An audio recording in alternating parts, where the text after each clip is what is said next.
spinal cord injury, that spinal cord stimulator, rather, was combined with a brain implant that allowed this person's thoughts to control the spinal cord stimulation and therefore enable him to walk more naturally. Right. So there's like a digital bridge between his thinking and the device that helped him walk again. If you would, Dave, how this operation, this technique took us into a place where we haven't been before. What's the nature of the breakthrough we've seen? So this gentleman had a bicycling accident in China. And in 2017, he was one of the first 9 people in the world to receive a device that stimulated his spinal cord to help him walk again. And that's one of the things that we at Onward Medical are working to develop and commercialize. So that's available for people around the world. The innovation that was publicized today and was published in the science journal Nature was that spinal cord injury, that spinal cord stimulator, rather, was combined with a brain implant that allowed this person's thoughts to control the spinal cord stimulation and therefore enable him to walk more naturally. Right. So there's like a digital bridge between his thinking and the device that helped him walk again, so he could walk more naturally, pause, control his stride length, even traverse more challenging terrain such as stairs. Wow, what an extraordinary story. So the device that you installed was able to, take the electronic impulses from this patient's brain and turn it into a signal down the spine, which you repaired, and then, as if by miracle, he's walking.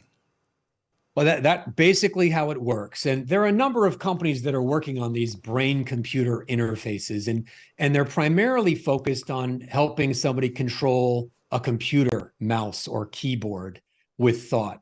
Our focus is on doing something really good for humanity, as you mentioned at the onset. Yes. By using the power of thought to help someone with paralysis move again, and move again in a really natural way. And this first guy, Gert-Jan, the Dutchman, we're helping him walk again more effectively.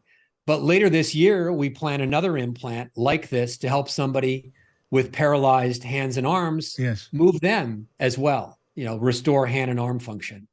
So is this the first time that we've seen the body of a human being animated in this way? As you say, it's been applied in a more limited way, much more limited way in the past. But now you have a man walking.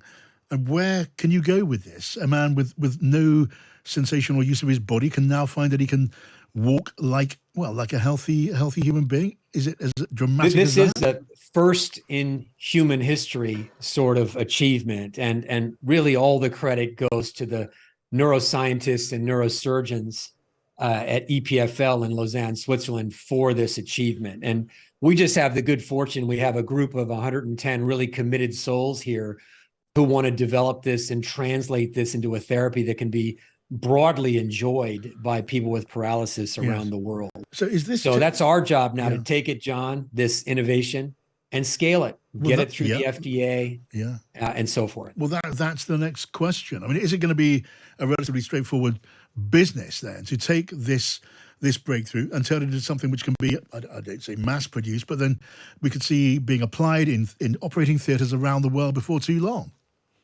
Well, I mean, not to use a pun here, but we've got to sort of crawl, then walk, then run. And we actually plan to commercialize an external spinal cord stimulator as early as the first quarter of next year, for example.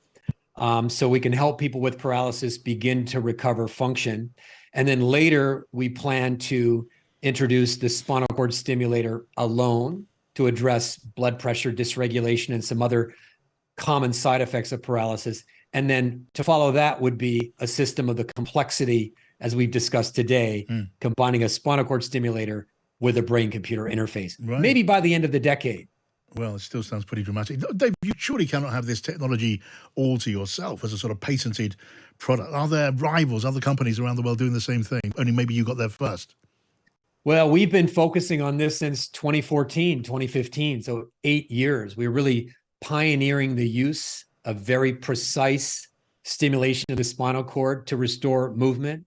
And we do have it to ourselves for now. We actually have 340 issued or pending patents worldwide. We have a nice relationship with the Christopher and Dana Reeve Foundation, which was started by the actor who played Superman, of course. And And we're out to prove that you can build a business serving this population who has long needed therapies that can make a difference. All right.